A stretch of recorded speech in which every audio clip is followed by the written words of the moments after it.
June 14, 1944, Normandy, France. The morning sky was still bruised from the night before. Smoke drifted lazily over the Allied airfield outside Corentin, curling through the broken husks of what had once been proud P-47 Thunderbolts. The scent of burnt fuel clung to everything, the mud, the tents, even the men's uniforms. To the exhausted ground crews, it was the smell of survival. Every dawn before breakfast, the sound came again, a rising howl that made hearts seize. German FW-190s and Messerschmitt 109s streaked across the horizon like black arrows. They came low, always from the east, using the blinding sunrise as their ally. Machine gun fire rattled through the airfield as rows of parked fighters erupted in flame. Mechanics dove for cover, praying the next burst wouldn't find them. The men had begun calling it the morning harvest. Among them worked Private Harold Dixon, 22 years old, fresh from an Iowa cornfield. He wasn't born a soldier. His hands had once known the weight of hay bales, not wrenches slick with aviation grease. Yet the Army Air Forces needed every man who could turn a bolt or read a gauge, and Hal, with his farm-bred knack for machines, fit the bill.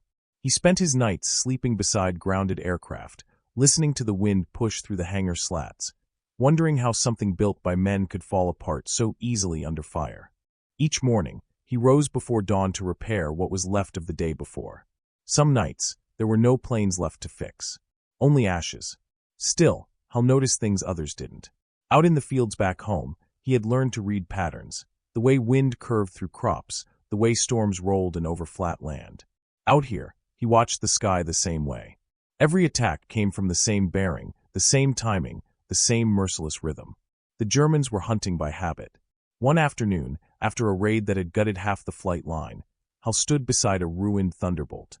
Its fuselage was split open, hydraulic fluid pooling at his boots. The air shimmered with heat and fury. That's when he whispered to himself, "They're using the sun." That night, while most men collapsed into their cots, Hal couldn't sleep. He kept thinking about irrigation systems back home, the long lines of pipe his father had rigged to water the corn. The memory fused with the sight of fuel drums scattered around the base, leaking aviation gas into the soil. A dangerous, half-mad idea took shape. By dawn, he was scavenging parts. Old hoses, pressure valves, scrap copper wiring. Anything the supply sergeant wouldn't miss. He rigged them together in the dim light of the maintenance shed, his mind racing faster than his hands. What he was building looked less like a weapon and more like a farmer's irrigation rig gone wrong. A skeleton of pipe that, if he was right, could turn the air itself into fire. When the other mechanics saw it, they laughed. One of them called it Hal's crazy sprinkler. But they helped anyway, because humor was the only thing that kept fear at bay. Over the next 2 days, Hal worked quietly, setting the pipes along the eastern edge of the runway, half buried in grass. He ran fuel lines through them, connecting to the drums the Germans had mercifully spared. The system wasn't pretty, but neither was war. On the night of June 18th, a cold wind swept across Normandy. The men could feel another raid coming. You could always tell. The stillness before dawn was the loudest silence in the world. Hal checked every valve twice, then once more for luck. At 4:52, the first siren wailed. The ground shook as men scrambled from their bunks. Engines roared overhead, German fighters slicing low through the haze. The sunrise flashed against their wings like molten knives. Hal waited, crouched behind a sandbag wall, heart hammering. When the first bombs fell, he gave the signal. A spark leapt through the corroded copper wire, a hiss answered it, and then the world ignited. A wall of flame shot skyward, 50 feet high, stretching the length of the airstrip. It moved like a living thing, devouring the morning mist, turning it gold and orange. The first German formation plunged straight into it, blinded by the glare. 2 planes collided midair, bursting apart before they could even scream. Others tried to pull up, but too late, their wings clipped the fire, and the fuel caught. From the ground, Allied gunners opened fire through the smoke, tracers carving crimson threads into the inferno. Within minutes, the sky was chaos, a storm of fire, smoke, and falling metal. When it ended, the airfield looked like the mouth of a volcano. 40 enemy planes lay scattered across the fields, blackened wrecks marking where courage met disaster. Silence followed, broken only by the pop of cooling metal. The men stared at Hal's contraption, disbelief painted across their soot-streaked faces. Against all logic, the farm sprinkler had worked. In that moment, Private Harold Dixon, the farm kid who'd never seen combat before, had done what anti-aircraft batteries and radar crews had failed to do for weeks. He had stopped the morning harvest. But as the smoke drifted higher, another thought settled over the base: how close they'd come to dying. The fire line had crawled dangerously near buried fuel reserves. One more spark, and the entire airfield would have vanished in an instant. No one spoke of it then. They just stared at the horizon, watching the last German fighter spiral into the earth. If you love stories of courage, ingenuity, and forgotten heroes like Hal Dixon, make sure you hit that subscribe button to join us here at WW2 Frontline Legends. Tell us where you're watching from around the world. I read every comment. And don't forget to like and share this story so others can discover these hidden moments of bravery. Fade back into narrative voice. The airfield slept that night under a strange quiet. For the first time in weeks, there were no sirens, no bombs, no fear in the wind. But the story was only beginning, because the fire Hal unleashed that morning would soon spread far beyond Normandy, in ways he never imagined. The morning sky was still bruised from the night before. Smoke drifted lazily over the Allied airfield outside Corentin, curling through the broken husks of what had once been proud P-47 Thunderbolts. The scent of burnt fuel clung to everything: the mud, the tents, even the men's uniforms. To the exhausted ground crews, it was the smell of survival. Every dawn, before breakfast, the sound came again, a rising howl that made hearts seize. German FW-190s and Messerschmitt 109s streaked across the horizon like black arrows. They came low, always from the east, using the blinding sunrise as their ally. Machine gun fire rattled through the airfield as rows of parked fighters erupted in flame. Mechanics dove for cover, praying the next burst wouldn't find them. The men had begun calling it the morning harvest. Among them worked Private Harold Dixon, 22 years old, fresh from an Iowa cornfield. He wasn't born a soldier. His hands had once known the weight of hay bales, not wrenches slick with aviation grease. Yet the Army Air Forces needed every man who could turn a bolt or read a gauge, and Hal, with his farm-bred knack for machines, fit the bill.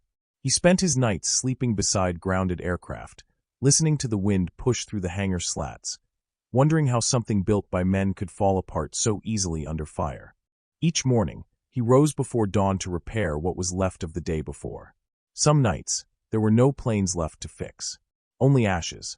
Still, Hal noticed things others didn't. Out in the fields back home, he had learned to read patterns. The way wind curved through crops, the way storms rolled in over flat land. Out here, he watched the sky the same way. Every attack came from the same bearing, the same timing, the same merciless rhythm. The Germans were hunting by habit. One afternoon, after a raid that had gutted half the flight line, Hal stood beside a ruined Thunderbolt. Its fuselage was split open, hydraulic fluid pooling at his boots. The air shimmered with heat and fury. That's when he whispered to himself, "They're using the sun." That night, while most men collapsed into their cots, Hal couldn't sleep. He kept thinking about irrigation systems back home, the long lines of pipe his father had rigged to water the corn. The memory fused with the sight of fuel drums scattered around the base, leaking aviation gas into the soil. A dangerous, half-mad idea took shape. By dawn, he was scavenging parts. Old hoses, pressure valves, scrap copper wiring, anything the supply sergeant wouldn't miss. He rigged them together in the dim light of the maintenance shed, his mind racing faster than his hands. What he was building looked less like a weapon and more like a farmer's irrigation rig gone wrong. A skeleton of pipe that, if he was right, could turn the air itself into fire. When the other mechanics saw it, they laughed. One of them called it Hal's crazy sprinkler. But they helped anyway, because humor was the only thing that kept fear at bay. Over the next 2 days, Hal worked quietly, setting the pipes along the eastern edge of the runway, half buried in grass. He ran fuel lines through them, connecting to the drums the Germans had mercifully spared. The system wasn't pretty, but neither was war. On the night of June 18th, a cold wind swept across Normandy. The men could feel another raid coming. You could always tell. The stillness before dawn was the loudest silence in the world. Hal checked every valve twice, then once more for luck. At 4:52, the first siren wailed. The ground shook as men scrambled from their bunks. Engines roared overhead, German fighters slicing low through the haze. The sunrise flashed against their wings like molten knives. Hal waited, crouched behind a sandbag wall, heart hammering. When the first bombs fell, he gave the signal. A spark leapt through the corroded copper wire, a hiss answered it, and then the world ignited. A wall of flame shot skyward, 50 feet high, stretching the length of the airstrip. It moved like a living thing, devouring the morning mist, turning it gold and orange. The first German formation plunged straight into it, blinded by the glare. 2 planes collided midair, bursting apart before they could even scream. Others tried to pull up, but too late, their wings clipped the fire, and the fuel caught. From the ground, Allied gunners opened fire through the smoke, tracers carving crimson threads into the inferno. Within minutes, the sky was chaos, a storm of fire, smoke, and falling metal. When it ended, the airfield looked like the mouth of a volcano. 40 enemy planes lay scattered across the fields, blackened wrecks marking where courage met disaster. Silence followed, broken only by the pop of cooling metal. The men stared at Hal's contraption, disbelief painted across their soot-streaked faces. Against all logic, the farm sprinkler had worked. In that moment, Private Harold Dixon, the farm kid who'd never seen combat before, had done what anti-aircraft batteries and radar crews had failed to do for weeks. He had stopped the morning harvest. But as the smoke drifted higher, another thought settled over the base: how close they'd come to dying. The fire line had crawled dangerously near buried fuel reserves.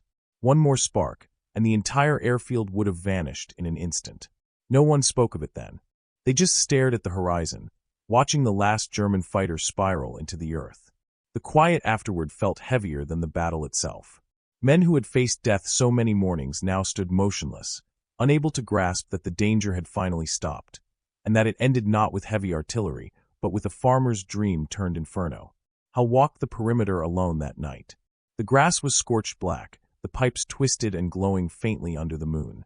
He crouched beside the wreck of one of the German planes, the smell of burnt metal and oil thick in the air, and wondered if he'd gone too far. War had a way of turning good ideas into terrible sights. He found a fragment of a wing lodged in the dirt. The iron still radiated heat. On its edge, painted in fading white, was a black cross half melted by fire. He turned it over in his hand and thought of the young pilot who'd flown it, another man who probably loved machines as much as he did. 2 boys from opposite worlds, both victims of the same dawn. In the mess tent later, the men toasted him with cold coffee poured into tin cups. Someone joked that he'd invented Iowa lightning. Hal only smiled weakly. He wasn't sure if it was pride or guilt that filled his chest. He wrote in his pocket notebook that night, a single line under the date: "Fire can save or destroy." Today it did both. Outside, distant thunder echoed over the French countryside. For once, it wasn't bombs. Just rain, and the first peaceful dawn the airfield had seen in weeks. The airfield slept under a strange quiet. For the first time since D-Day, there were no sirens, no tracer streaks in the sky, no fear in the wind. The men rested, not knowing the battle they had survived was only half of the story. Because the fire Hal unleashed that morning would soon ripple beyond the boundaries of that muddy French field. It would reach command tents, intelligence desks, and eventually the ears of German pilots who would speak of it in fearful whispers. What had started as one farm boy's desperate invention would become a phantom weapon of the Allied front, a mystery of fire and fear that no one could fully explain. Morning broke gray and slow, a mist rolling over the fields where the wreckage of 40 German planes still smoldered. The airfield was silent except for the occasional crackle of burning fuel and the soft hiss of rain turning embers to steam. The victory felt unreal, too sudden, too accidental. Command cars arrived before sunrise. Officers from engineering and intelligence walked the perimeter, their boots sinking into the wet soil. They measured, photographed, and argued in low voices. No one could explain how a line of crude pipes and corroded wire had done what a dozen anti-aircraft batteries could not. Hal Dixon stood apart, arms folded, watching as they examined his invention like it was an alien artifact. The pipes, still blackened, twisted into the earth like the ribs of a dead beast. The smell of fuel hung heavy. What had been desperation yesterday was now history's mystery. By noon, the commanding officer ordered an inquiry. An official report had to be filed. The Army Air Forces wanted to know whether Hal's system was genius, luck, or reckless madness. Maybe all three. The investigation began that afternoon inside a makeshift tent. Engineers traced the fuel lines, noted the crude valves, and followed the ignition wire back to the switch Hal had built from spare tractor parts. What they found astonished them. The copper wire he used, scavenged from a broken communication spool, was half-rotted, its insulation eaten away by corrosion. Half of it shouldn't even have carried a current. They realized, almost in disbelief, that the corrosion had saved them. If the wire had been clean, the spark would have jumped too far. The buried fuel reserves beneath the runway, 50,000 gallons of aviation gas, would have ignited instantly, turning the entire airfield into a crater. The irony was brutal. The very imperfection that made the contraption unreliable had prevented catastrophe. His mistake had protected them from the perfect disaster. When the engineers told him, Hal just stared at the ground. The thought sent a chill through him deeper than the morning wind. He hadn't created a miracle. He'd danced blindfolded through death and somehow survived. That night, thunder rolled again, this time from distant artillery. The front was shifting east. Pilots prepared for new sorties. Mechanics cleaned guns, changed engines, and patched wings. Yet through all of it, the men kept glancing at Hal's scorched pipes like relics of a saint. They whispered about what they'd seen. The wall of fire, the way the German fighters had fallen from the sky as if struck by invisible force. Stories spread faster than orders. By the next evening, word reached neighboring airfields. They called it the fire curtain. Some claimed it was a new Allied defense weapon, part flamethrower, part miracle. Others believed the British had been testing chemical munitions in secret. None knew the truth, that it had been built by a farm boy using hoses and stubbornness. At headquarters, the reports landed on desks stamped confidential. The photographs showed something extraordinary. A perfect line of scorched earth, precise as a drawn boundary between life and death. Intelligence officers debated whether to replicate it. Some argued it was too dangerous. Others saw potential. If the device could be controlled, perhaps it could defend other forward bases. But war moves faster than bureaucracy. Within days, the front line shifted, and attention turned toward the push deeper into France. Hal's name appeared once in a typed report under the heading, Incident 42F, Unofficial Defensive Countermeasure. Then the file vanished into archives. Still, something had changed. For the first time since D-Day, German low-altitude raids along the western sector stopped. Reconnaissance pilots noticed it first. Empty skies where once the Luftwaffe prowled. The enemy had pulled back, hesitant, uncertain.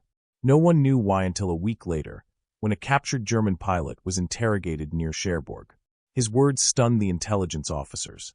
He spoke of rumors spreading through Luftwaffe squadrons, stories of an Allied firewall, a weapon that turned the air itself into flame. Pilots called it Die Flammenlinie. Some swore they had seen comrades vanish mid-flight, consumed by blinding light. Others believed it was a divine curse for attacking on holy ground. Whatever it was, no German wanted to test it again. The fear did what bullets could not. It grounded entire units. Luftwaffe commanders began ordering higher altitude runs, avoiding the low-level strafing that had once terrorized Allied airfields. The shift saved countless lives. Hal Dixon's invention, though unrecognized, had changed the enemy's tactics across northern France. Back at Corentin, the men noticed the difference immediately. The mornings grew quiet. Planes took off unmolested. The sunrise no longer carried the scream of incoming fighters. Yet Hal couldn't shake a strange feeling, part relief, part dread. He walked the airfield each evening, his boots crunching on the charred soil. The once jagged pipes now lay buried beneath the rain-softened mud. The only trace of his invention was the black line that scarred the earth like a warning. Some nights, when the wind blew just right, he swore he could still smell the fire. A few officers wanted to commend him officially. Others worried that publicizing such an untested device would invite chaos. Command decided to keep it quiet. They would recommend him for the Bronze Star, but the full report would remain classified. Hal received the medal weeks later in a brief ceremony behind a supply tent. No speeches, no cameras. Just a piece of ribbon handed to a young man who still smelled faintly of smoke. He thanked them politely and tucked it away. Then he went back to work, fixing engines, patching wings, and staying out of sight. That's how he preferred it. But the legend wouldn't die. Pilots passing through the base asked to see the fire line. Mechanics from other squadrons swapped stories at mess tables, each version grander than the last. Some said the flames had formed a perfect wall hundreds of yards long. Others claimed it had been a British secret weapon disguised as farm equipment. A few even believed it had been lightning itself, called down by desperate men. Hal said nothing. Let them wonder. Still, at night, when he looked at the horizon, he thought about the fine line between creation and destruction. How one spark could decide which side of history you stood on. The weeks that followed brought heavy fighting inland. The Allied advance surged toward Paris, and the Corentin airfield became a staging ground for new missions. The wrecked German planes were bulldozed into a trench and buried under the soil they had once ruled from above. Nature began reclaiming the battlefield, grass sprouting through twisted aluminum, rain washing soot from the runway. Yet for all the movement of men and machines, one thing lingered: silence at dawn. The enemy never came back the same way again. Intelligence officers eventually confirmed it. Luftwaffe command had issued new directives forbidding low-altitude runs near Allied fuel depots. The order referenced unidentified Allied incendiary defense systems. They believed the Allies had perfected a ground-based flamethrower grid capable of detonating airspace. The truth sat in a small notebook in Hal's jacket pocket, a few sketches, some notes about pipe pressure and fuel ratios, and a line scrawled in pencil. Sunrise is no longer theirs. As the summer wore on, the myth of the fire curtain became part of the whispered folklore of the Western Front. Even seasoned officers, hardened by years of war, found themselves lowering their voices when speaking of it. There was something eerie about how it had happened, too sudden to explain, too devastating to repeat. No one could replicate it. Teams tried at other bases using proper wiring and controlled ignition, but none achieved the same effect. The balance that had made Hal's invention work, the imperfect copper, the precise wind, the angle of the sunrise, seemed impossible to reproduce. It was as if fate had chosen that single morning to bend the laws of chance. By August, as Allied forces pressed toward the Seine, Hal's fire line faded from official memory. The army called it an isolated incident, nothing more. Yet in private, officers admitted it had shifted the balance of fear. The Luftwaffe no longer held the psychological edge over the frontline airfields. Hal himself became quieter. His letters home were short, almost cryptic. He wrote to his mother once, saying, "I fixed something that wasn't broken and broke something that shouldn't have burned." No one back home understood what he meant. When autumn came, the fields of Normandy bloomed again, wildflowers growing where smoke once rose. The wreckage was gone, but locals who farmed nearby claimed the earth there never grew quite the same. Some said crops along the old runway line turned red in the fall, as if the fire still slept beneath the soil. For the men who had witnessed it, the memory stayed sharp. They could still see the sunrise turning to flame, hear the shriek of engines swallowed by the inferno, smell the scorched air that carried victory and guilt in the same breath. And somewhere among them, Hal Dixon carried the weight of it all, a reminder that sometimes the smallest idea, born from fear and faith, can reshape a war. The story of the fire curtain was never officially told, but it lived on in the quiet pride of those who had been there. It was a secret shared between men who had seen death coming and found, for once, that fire could protect instead of destroy. By the time autumn rains washed the last traces of soot from the airfield, the war had moved east. But every morning when the sun rose over Normandy, it glowed faintly orange against the mist, a silent echo of the morning when a farm kid's crazy idea burned its name into history.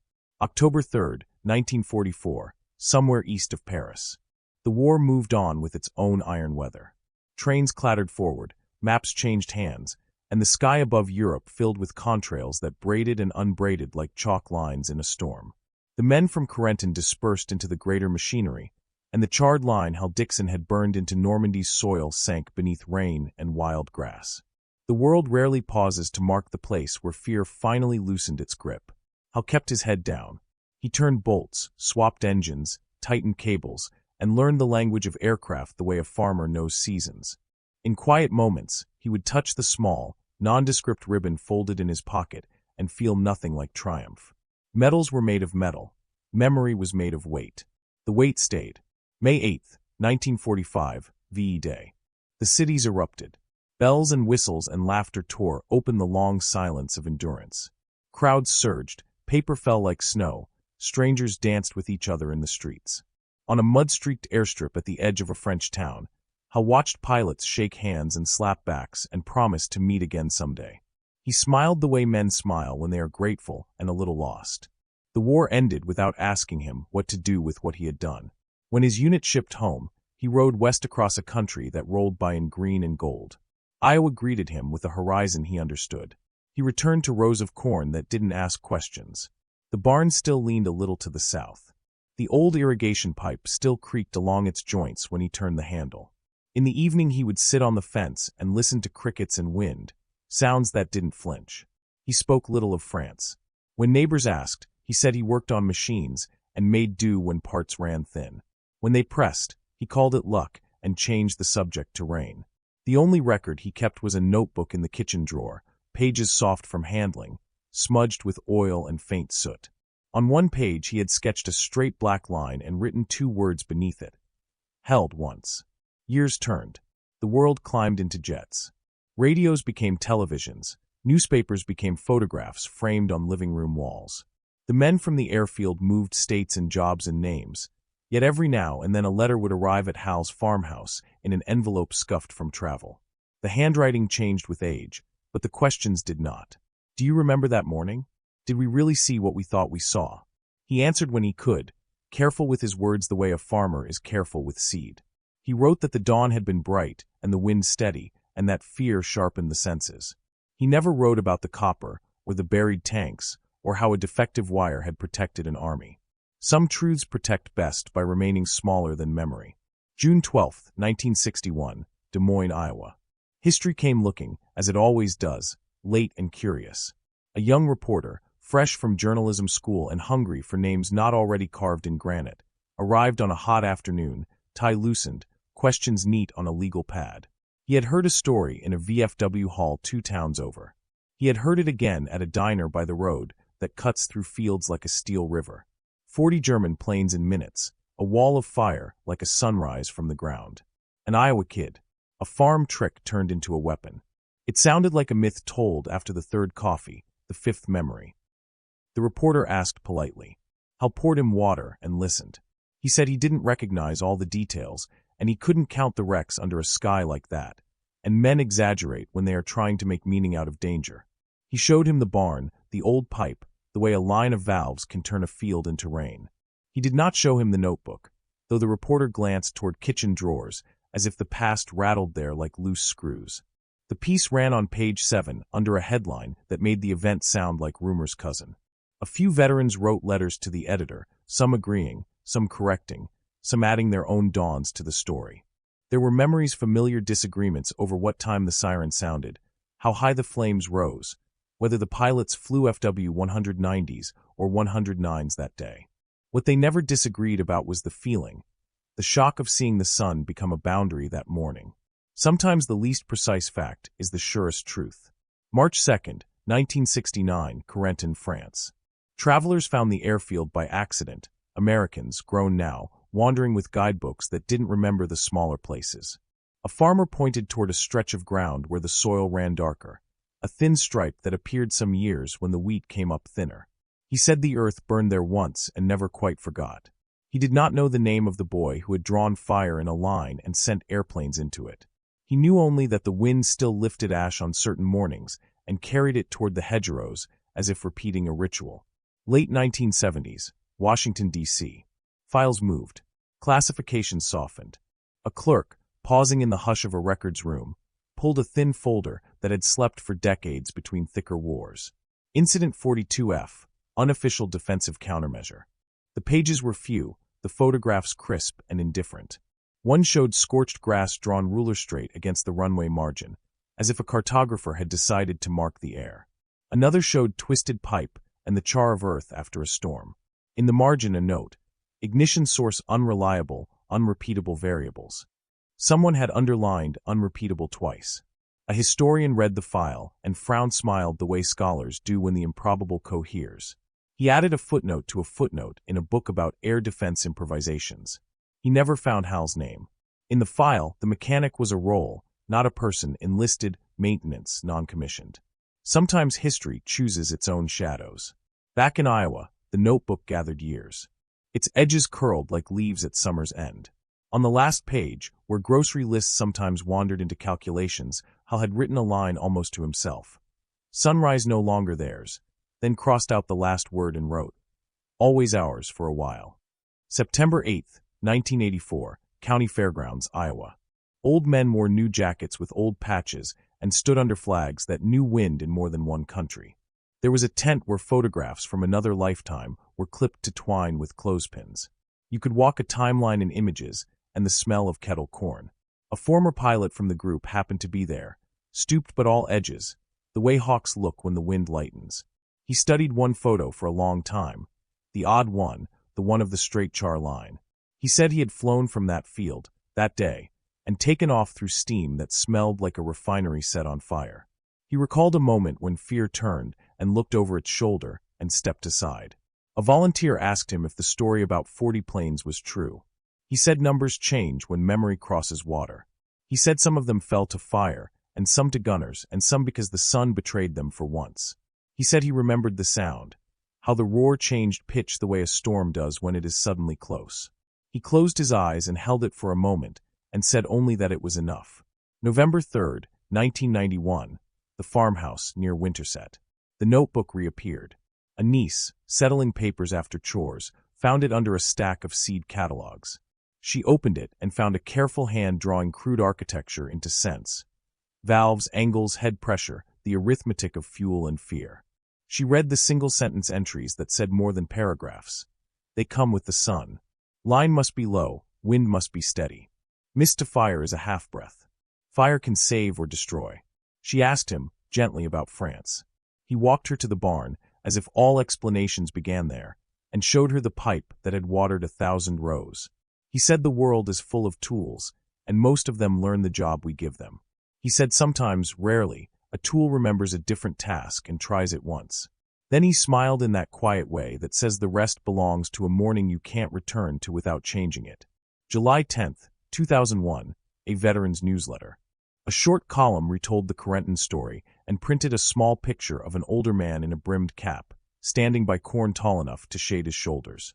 The caption didn't use his name, only his initials, as if modesty could be printed. Readers wrote back from across states and oceans. Some had heard a version in England, others in a mess hall in Italy, others from a grandfather who swore he saw dawn become fire and found faith in the oddest places thereafter.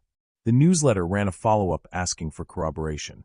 It received 10 letters that agreed on the feeling, 5 that debated the date, 3 that corrected the model of the German fighters, and none that could explain why the line could not be made again. Ambiguity settled, as it always does, not as a failure but as a border between fact and meaning. Perhaps the number was not 40 but fewer.